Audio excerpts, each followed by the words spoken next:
So hello good morning everyone, I am Vinod Singh and welcome to the current exam. So आज की class में हम 2 अगस्त का करंट अफेयर्स कवर करने वाले हैं। तो चलिए शुरू करते हैं बिना किसी देरी के।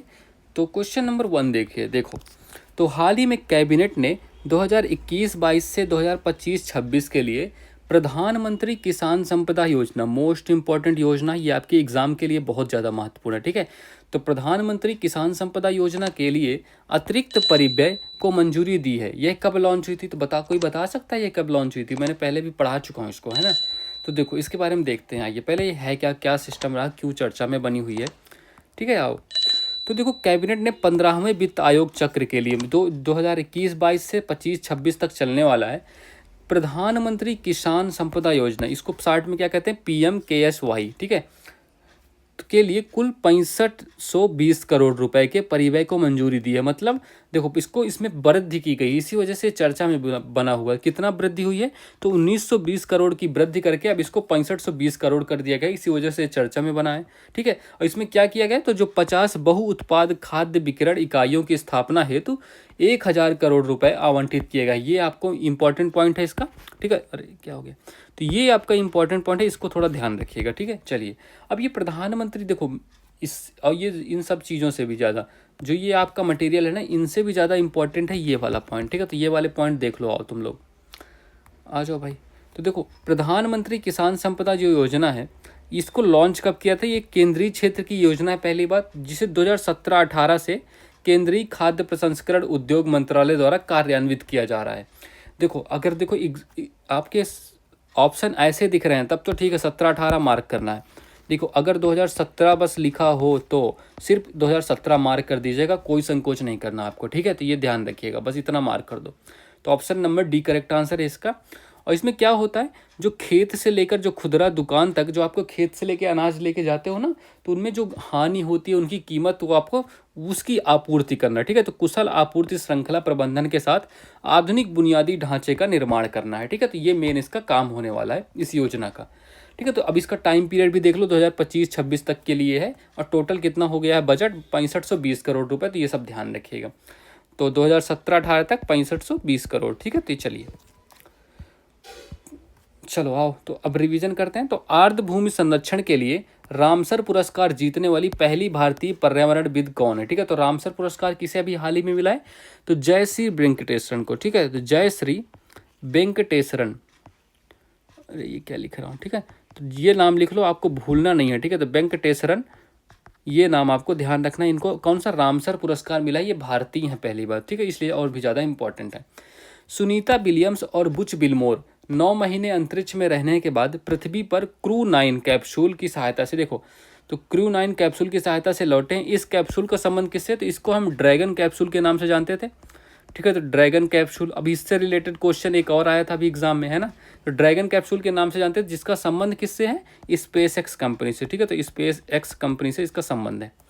अंतर्राष्ट्रीय ओलंपिक समिति के इतिहास की पहली महिला अध्यक्ष किसे नियुक्त किया गया था? तो पहली महिला अध्यक्ष कौन से? किस्ट्री कोवेंट्री। ठीक है, इनका नाम ध्यान रखिएगा, बहुत इंपॉर्टेंट है। तो किस्ट्री कोवेंट्री, इनका नाम याद रखिए। अच्छा, ये किस देश से हैं? तो इनका संबंध है जिम्बाब्वे। ठीक है, तो जिम्बाब्वे, ठीक है, तो जिम्बाब्वे से इनका रिलेशन है। ठीक है, ये ध्यान रखिएगा। अच्छा, अंतर्राष्ट्रीय ओलंपिक जो समिति है इसकी स्थापना कब हुई थी? 23 जून को। ठीक है, तो 23 जून 1894 को इसकी स्थापना हुई थी, ये भी साथ में याद रखिएगा। अच्छा, कोई बता सकता है इसका हेडक्वार्टर? कोई कमेंट करके बता दो। ठीक है, इसका हेडक्वार्टर कमेंट करके बता दो। IOC का जो हेडक्वार्टर है इसका कमेंट करके बताओ। चलिए तो क्वेश्चन नंबर 2 देखिए। हाल ही में केंद्रीय मंत्रिमंडल ने राष्ट्रीय सहकारी विकास निगम, ठीक है, तो राष्ट्रीय सहकारी विकास निगम NDC को सहायता अनुदान नामक एक केंद्रीय क्षेत्र योजना को कितने वर्षों के लिए मंजूरी दी है? देखो कौन सी योजना आ गई है। योजना का नाम क्या है? राष्ट्रीय सहकारी विकास निगम, मतलब NDC को सहायता अनुदान। ठीक है, तो इस नाम से योजना स्टार्ट हुई है। अब किस लिए स्टार्ट हुई है ये भी देखना इंपॉर्टेंट है। आ जाओ, तो सहकारी समितियों के लिए दीर्घकालिक और कार्यशील पूंजी वित्त पोषण, मेन क्या है? पूंजी वित्त पोषण करने के लिए सक्षम करके सहकारी क्षेत्र को मजबूत करना इसका उद्देश्य होने वाला है इस योजना का। और इसमें कितना? 4 वर्षों के लिए इसको पारित किया गया। 4 वर्ष, 2025-26 से 2028-29 तक। ठीक है, तो मतलब टोटल कितने? 4 साल के लिए इसको लॉन्च किया गया है। ठीक है, 4 साल के लिए लॉन्च किया गया है, 25 से 28 या अच्छा 25-26 से 28-29 याद रखना। प्रति वर्ष 500 करोड़ रुपए की दर से, ठीक है। तो और मतलब टोटल कितना हो गया, 2000 करोड़ रुपए की सहायता मिलने वाली है, ठीक है। तो ये ध्यान रखिएगा, मतलब 4 सालों के लिए है और पर ईयर 500 करोड़ रुपए का अनुदान मिलेगा, मतलब टोटल 2000 करोड़ रुपए का है 4 साल में, ठीक है। चलिए इतना ध्यान रखिएगा। अब आओ भाई, राष्ट्रीय सहकारी विकास निगम एनडीसी के बारे में कुछ चीज़ें जानते हैं। ये है क्या, क्या बवाल चीज़ें है ना। आओ, तो एनडीसी एक वैधानिक निकाय है, मतलब संवैधानिक नहीं है, मतलब इससे रिलेटेड कोई भी आर्टिकल नहीं है हमारे संविधान में, जो भारत में कृषि, डेयरी, मत्स्य पालन, कपड़ा और भंडारण सहित विभिन्न क्षेत्रों में सहकारी समितियों के विकास को बढ़ावा देता है और वित्त पोषित करता है, ठीक है। तो समझ गए राष्ट्रीय सहकारी विकास निगम क्या है, ठीक है। अब इसकी स्थापना कब हुई थी, तो इसकी स्थापना 1963 का एक्ट था, ठीक है। तो 1963 का एक्ट था और 1962 में इसकी सहायता की और स्थापना की गई थी, ठीक है। तो ये आपको ध्यान रखना है। नोडल मंत्रालय कौन है, तो सहकारिता मंत्रालय है। और सहकारिता मंत्री कौन होते हैं, जो होम मिनिस्टर होते हैं ना, वही सहकारिता मंत्री भी होते हैं, ये तो आपको पता। इस फिलहाल कौन है, ये तो आपको जो बच्चा जाने है ना, ये तो आपसे पूछने लायक नहीं है। आपकी खुद की सेल्फ रिस्पेक्ट दांव पे लग जाएगी अगर ये भी नहीं बता पाओगे। चलो ठीक है, तो option number B correct answer है। 4 साल के लिए इसको लॉन्च किया गया और कितना 500 करोड़ रुपए पर ईयर। चलो तो आ जाओ। पीएम नरेंद्र मोदी ने बिहार में, ठीक है, तो देखो तो पीएम नरेंद्र मोदी ने बिहार में खेलो इंडिया यूथ गेम्स के कौन से संस्करण का उद्घाटन किया है, तो कौन से 7वां संस्करण हुआ है, कहाँ, बिहार में हुआ है। एक तो ये तो पता है, ठीक है, बिहार में हुआ। इसका शुभंकर क्या है, गज सिंह, तो गज सिंह इसका शुभंकर था, ठीक है। और क्या बता सकते हो, पहला स्थान कौन आया था, पहला स्थान इसमें महाराष्ट्र का, और बिहार का कौन सा स्थान आया था, 15th स्थान, ठीक है। बिहार का इसमें 15वां स्थान आया था, ठीक है। तो इसमें देखो बिहार का इसमें 15वां स्थान है। केंद्रीय जहाजरानी मंत्रालय के अनुसार भारत की तट रेखा की संशोधित लंबाई कितना है। देखो अभी संशोधित लंबाई, ऐसा कुछ नहीं हो कि आपकी तट रेखा बढ़ गई है, बढ़ी कुछ नहीं, बस आपकी विधि बदल गई है तट रेखा नापने की। तो पहले कितनी थी, 7500 कुछ थी, अब क्या हो गई है 11,098 किलोमीटर। पॉइंट में आपको ध्यान नहीं रखना, इतना याद रखो, ठीक है। तो 11,098 किलोमीटर हो गई है नई तट रेखा। 28वां, अभी हाल ही में 28वीं भारतीय शतरंज ग्रैंड मास्टर कौन बनी है, ग्रैंड मास्टर, ठीक है। तो ये क्या लिखा है, तो ये बनी है दिव्या देशमुख, ठीक है। दिव्या देशमुख का नाम ध्यान रखिएगा, दिव्या देशमुख, ठीक है। चलो अभी मैंने बताया था, अच्छा ये कल कौन सी, अभी कल प्रतियोगिता इन्होंने जीती थी, उसका होस्ट कहाँ था। अच्छा इन्होंने कोनेरू हम्पी को हराया था ना, कल मैंने क्वेश्चन कराया था ये वाला, अगर आपने कल वाली क्लास की होगी तो याद होगा ये।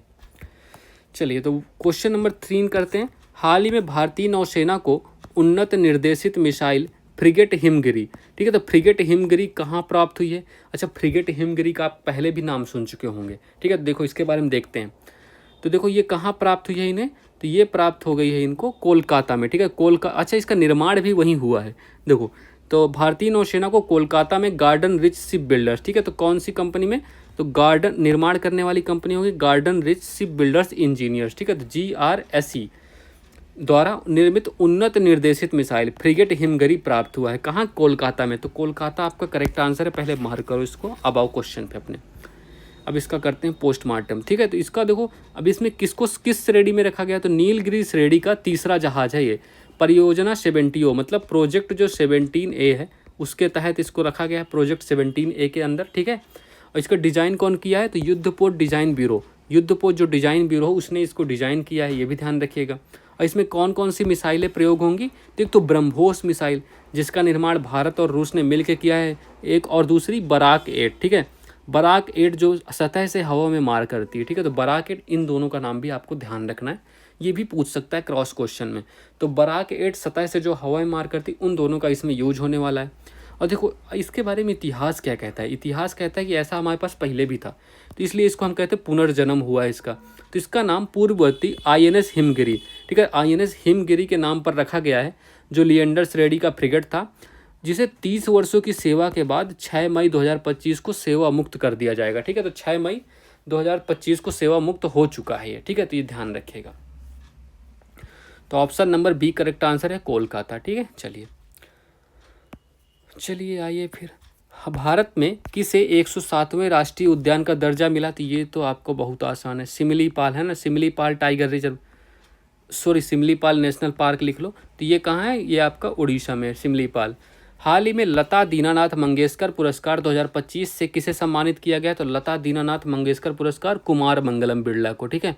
तो लिख लो भाई, तो इसमें कुमार मंगलम तो कुमार मंगलम बिड़ला जी को ये पुरस्कार मिला है, ठीक है। तो कुमार मंगलम बिड़ला जी को ये पुरस्कार मिला है। प्रधानमंत्री नरेंद्र मोदी ने पहले बेप्स शिखर सम्मेलन 2025 का शुभारंभ कहाँ किया? इसका शुभारंभ हुआ है आपका मुंबई में, ठीक है। चलिए क्वेश्चन नंबर 4 देखिए, हाल ही में चर्चा में रहा कवच 4.0, ठीक है। कवच 4.0 सुरक्षा तकनीक का संबंध किससे है? देखो कवच 4.0 सुरक्षा तकनीक आपको इमेज में देख के काफ़ी दिख रहा होगा कि क्या इंजीनियरिंग दिखाई है सर ने, है ना, ठीक है। तो चलो फिर भी देखते हैं, आओ। तो ये रेल दुर्घटना संबंधित है, ये तो मार्क कर लो तुम लोग, ठीक है। तो रेल दुर्घटना संबंधित है और इसमें देखो क्या होता है, मैं पहले आपको बता देता हूँ क्या होता है। तो ये जो पटरी दिख रही हो ना, पटरी में देखो ये भाई साहब कुछ लगा रहे हैं यहाँ पर, ठीक है। तो ये जो कुछ लगा रहे हैं इसको क्या कहते हैं? इसको हम सर कहते हैं RFID, ठीक है। इसको RFID के नाम से जानते हैं। तो जब ट्रेन इन पे चलेगी ना, ट्रेन ये एक्टिवेट हो जाएंगी, मतलब इनको पता चलेगा कहाँ पर ट्रेन कैसे है, ठीक है। देखो इसके बारे में पढ़ते हैं पहले क्या सूचना है। तो अभी क्या न्यूज़ है, भारतीय रेलवे ने उच्च घनत्व वाले दिल्ली मुंबई मार्ग, मतलब उच्च घनत्व क्या मतलब, यहाँ पर बहुत ज़्यादा आवागमन लगा रहता है, बहुत ज़्यादा रस रहता है रेलगाड़ियों का। मथुरा कोटा खंड पर, ठीक है। तो मथुरा कोटा खंड पर स्वदेशी रेलवे सुरक्षा प्रणाली कवच 4.0 को चालू किया, मतलब ये जो रेलवे सुरक्षा प्रणाली 75% स्वदेशी है, ठीक है, इसलिए हम इसको स्वदेशी कहते हैं। तो मथुरा कोटा खंड पर इसको मतलब चालू किया गया है कवच 4.0 के नाम से, ठीक है। अब इसका निर्माण किसने किया है? तो निर्माण करने वाला अनुसंधान डिजाइन और मानक संगठन RDSO, ठीक है। तो RDSO द्वारा, ठीक है, तो RDSO द्वारा इसका निर्माण किया गया। स्वदेशी रूप से विकसित है, स्वचालित ट्रेन सुरक्षा प्रणाली है, मतलब अपने आप चलने वाली, मतलब कुछ करना नहीं हमें। अब इसमें क्या होगा, मानक सुरक्षा जो है, तो सुरक्षा अखंडता स्तर 4 SIL 4, मतलब जो सुरक्षा का स्तर 4 पर ये काम करने वाली है। डिजाइन किया गया है जहां विफलता की संभावना, मतलब 10,000 वर्षों में केवल एक बार, मतलब अगर विफल भी होगी ना, इतनी कम संभावना कि 10,000 सालों में केवल एक बार विफल हो सकती है, इतनी कम संभावना है। और 160 किलोमीटर प्रति घंटे तक की गति के लिए मंजूरी है, मतलब ट्रेन अगर 160 किलोमीटर की गति तक चले तभी ये काम कर सकती है, उसके ऊपर ये इसकी विफलता का कुछ कहा नहीं जा सकता। अब देखो इसमें क्या होगा, और यहाँ पर समझते हैं, जब दो ट्रेन आमने सामने से आ रही होंगी, देखो तो जब दो ट्रेन आमने सामने से आ रही होंगी तो ये सारा सिग्नल भेजेगा। देखो RFID जो आपकी होगी ना, नीचे जो मैंने पटरी पर लगाया हुआ दिखाया था, RFID सिग्नल भेजेंगे। सिग्नल जैसे ही करेक्ट होगा, सिग्नल ये आपस में पता चलेगा, इनको आपस में इनको पता चल जाएगा कि हम दोनों सेम प्लेटफॉर्म पे मतलब सेम लाइन पर चल रहे हैं। तो वैसे ही इन पर अचानक से इनको ब्रेक लगाया जाएगा, इनको रोका जाएगा और विपत्ति को हटाया जाएगा, मतलब दुर्घटना को हटा दिया जाएगा, ठीक है, एलिमिनेट कर दिया जाएगा। तो रेल दुर्घटना को रोकने का इसका उद्देश्य है, ठीक है। चलिए, तो ये कवच 4.0 आपको ध्यान रखना, रेल दुर्घटना संबंधित है, ये अच्छी चीज़ है। काफ़ी रेल एक्सीडेंट होते रहते हैं भारत में, तो अब इनको थोड़ा कमी आएगी मे बी। आ जाइए, प्रधानमंत्री नरेंद्र मोदी ने देश के पहले ट्रांसशिपमेंट पोर्ट बिजिनझाम का उद्घाटन कहाँ किया था? तो अच्छा, बिजिनझाम का उद्घाटन तो केरल में हुआ था, है ना, ये पहला है देश का ऐसा। प्राक्कलन समिति का अध्यक्ष किसे नियुक्त किया गया? प्राक्कलन समिति का अध्यक्ष किसे नियुक्त किया गया था? संजय जायसवाल। अच्छा, कितने मेंबर होते हैं इसमें? तो चलो इसके मेंबर तो मैं बता देता हूँ, बट एक के मेंबर तो आपको बताना पड़ेगा। तो संजय जायसवाल, ठीक है, संजय जायसवाल जी को अध्यक्ष बनाया गया है। इसमें टोटल 30 मेंबर होते हैं जो कि सभी लोकसभा से होते हैं। अच्छा, पब्लिक अकाउंट कमेटी, लोक लेखा समिति, इसमें कितने सदस्य होते हैं? 15। लोकसभा से कितने होते हैं, राज्यसभा से कितने होते हैं, ये आप बताओ। तो इसमें कितने कितने मेंबर पार्टिसिपेट करते हैं ये आप बताओ, ठीक, कमेंट करके बताओ। वैश्विक प्रेस स्वतंत्रता सूचकांक 2025 में भारत को कौन सा स्थान मिला? तो इसमें 151 स्थान है, पिछले साल 159 था। आ जाइए, क्वेश्चन नंबर 5 देखिए, हाल ही में भारत का पहला मेक इन इंडिया 1 मेगावाट हरित हाइड्रोजन संयंत्र, ठीक है, तो मेक इन इंडिया के तहत 1 मेगावाट हरित हाइड्रोजन संयंत्र कहाँ प्रारंभ हुआ है? तो बता सकते हो? तो ये प्रारंभ हुआ है आपका दीनदयाल पोर्ट अथॉरिटी, गुजरात के कांडला पोर्ट में, ठीक है। तो ये कहाँ, आपको ऑप्शन नंबर बी मार्क करना है, कांडला पोर्ट में इसका प्रारंभ हुआ है, जो कि आपका कहाँ है? गुजरात में, गुजरात के कांडला पोर्ट में। अब देखो ये है क्या, तो देखो इसका निर्माण कैसे हुआ है। तो दीनदयाल पोर्ट अथॉरिटी DPA ने गुजरात के कांडला पोर्ट में भारत का पहला make in India 1 megawatt green hydrogen plant चालू किया है, ठीक है। कौन चालू करने वाला हो गया? जहाजरानी मंत्रालय, सर्बानंद सोनोवाल जी ने इसका उद्घाटन किया है और दीनदयाल पोर्ट अथॉरिटी ने इसको लॉन्च किया है, ठीक है। अब ये प्रतिवर्ष लगभग 140 मीट्रिक टन हरित हाइड्रोजन का उत्पादन करने में सक्षम है। ये इसकी क्षमता भी देख लेना, ध्यान रखना। अब ये किस मिशन के तहत है, मतलब किस मिशन को पूरा करने के लिए? तो एक आपका मिशन चल रहा था पहले से, राष्ट्रीय हरित हाइड्रोजन मिशन, जो कि 2030 तक उसका लक्ष्य है 5 मिलियन मीट्रिक टन प्रति वर्ष हाइड्रोजन उत्पादन, मतलब ये आपका टारगेट है 2030 तक, है ना। तो 5 मिलियन मीट्रिक टन प्रति वर्ष हाइड्रोजन उत्पादन का टारगेट है। और इस योजना के लिए 50,000 करोड़ का बजट पास हुआ है, तो ये भी ध्यान रखना है आपको, ठीक है। तो 1 मेगावाट ग्रीन हाइड्रोजन प्लांट कहाँ लॉन्च किया गया है? कांडला पोर्ट, गुजरात का जो कांडला पोर्ट है वहाँ पर। चलिए सर्बानंद सोनोवाल जी को आप देख सकते हो लॉन्च करते हुए, ठीक है। तो ministry of ports and shipping and waterways, government of India के इसके मंत्री हैं सर्बानंद सोनोवाल जी, ठीक है। आ जाइए। हाल ही में भारतीय सेना ने उच्च ऊंचाई प्रौद्योगिकी प्रदर्शन अभ्यास दिव्य दृष्टि, ठीक है, तो अभ्यास दृष्टि ऑपरेशन दिव्य दृष्टि का आयोजन कहाँ किया है, ठीक है। तो अब दिव्य दृष्टि का आयोजन कहाँ हुआ? दिव्य दृष्टि का आयोजन हुआ है सिक्किम में। सिक्किम में क्या होगा? सिक्किम में आयोजन हुआ। इसका किस लिए? एआई का यूज करके संचार को बढ़ावा देना, ठीक है।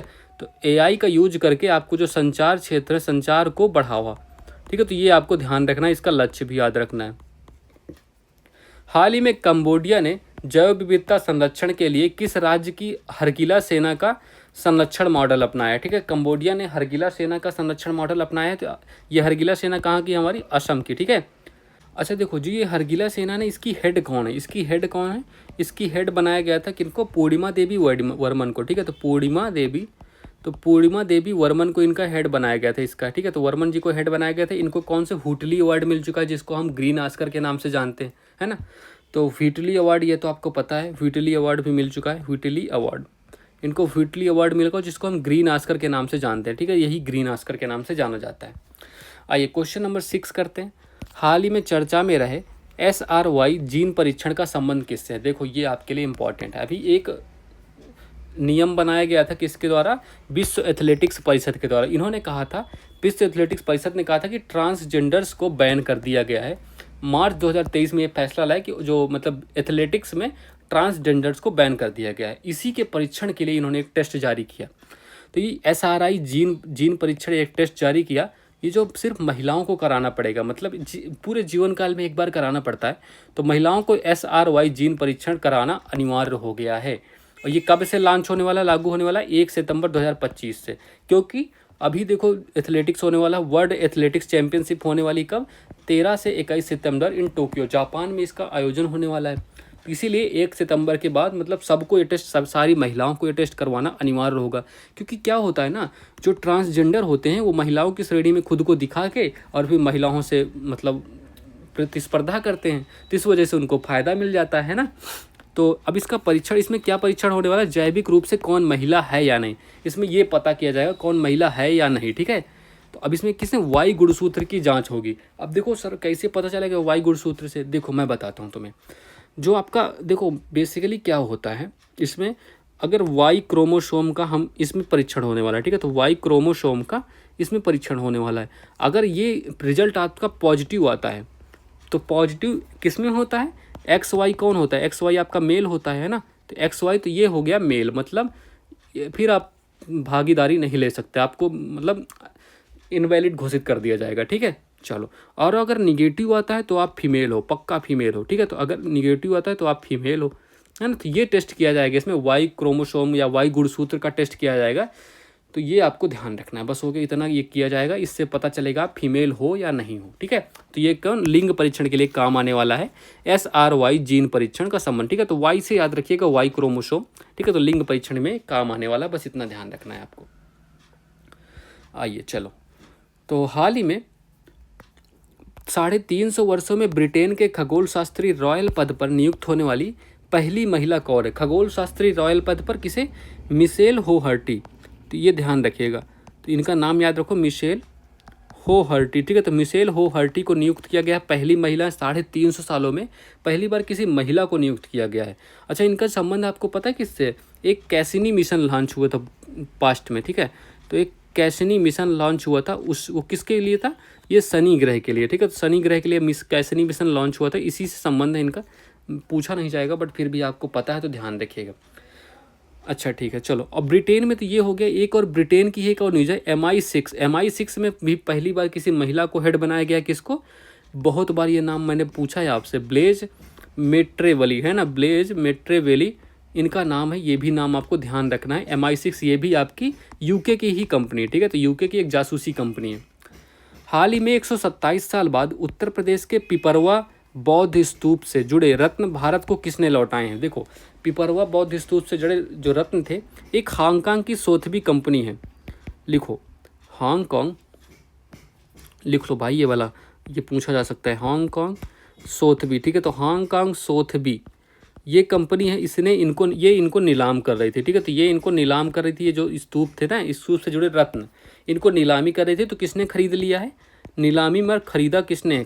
खरीदने वाले गोदरेज इंडस्ट्री है, ठीक है। तो गोदरेज इंडस्ट्री, तो गोदरेज इंडस्ट्री जो कि मुंबई में कार्यरत है फिलहाल, ये मुंबई की कंपनी है, मुंबई में। तो इसने खरीद लिया है और ये अब पहली बार भारत आने वाले हैं, ठीक है। तो ये भारत में इनका आगमन हो जाएगा, ठीक है। तो ये बस इतना ध्यान रखना है।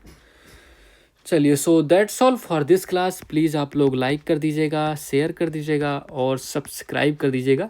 आज थोड़ा क्लास लेट में अपलोड हुई क्योंकि थोड़ा बारिश वगैरह के चलते इलेक्ट्रिसिटी बिल्कुल भी नहीं थी, इस वजह से इंटरनेट डाउन था, तो क्लास नहीं हो पाई आपकी, ठीक है। तो उसके लिए आई एम सो सॉरी। चलिए, so all the best, have a good day and thank you.